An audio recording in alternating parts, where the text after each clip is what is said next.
Potential shift here. Trade like it's 2026, not 1996. It is Thursday, March 12th. What's going on in markets today?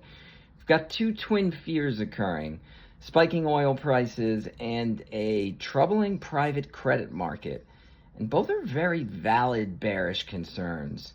With that said, though, your time horizon matters greatly.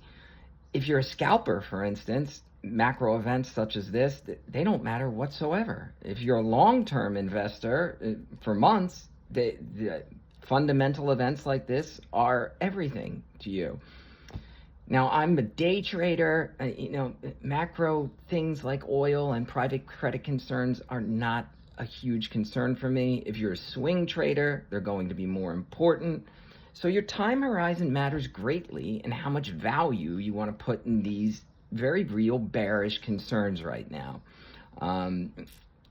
Personally, like I said, as a swing trader, I'm going to be looking for the same pattern that's been playing out, which is the algos trying to take advantage of the retail bearishness that I'm talking about. How do they do that?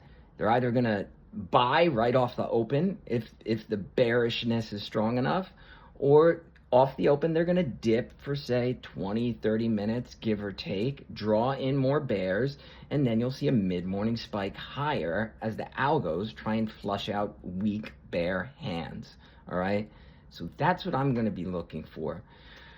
With that said, though, you can't get greedy about it because, I am sort of getting more and more genuinely bearish on this market. You don't really want to fight that too much because the more bearish we get, the more likely it is that the algos stop trying to capture weak hands and actually institutions start selling, and you could see a panic sell-off.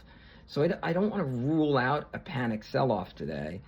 Today would be the day because they don't usually happen on Fridays. I wouldn't look for it tomorrow. Fridays, the option sellers and the market makers need to keep the market steady. So if there's going to be panic selling, I'd probably look for it today, but I think it's more likely we see a dip off the open and then our mid-morning surge, or just a rally right off the open. But you can't hold the entire day because that bearishness that's real might take hold in the afternoon and sink us, all right? Or there could be a news story, a ship sunk, or more mines being laid, and that could bring us lower. So look for a mid-morning rally, but don't get greedy with it because this market is genuinely bearish.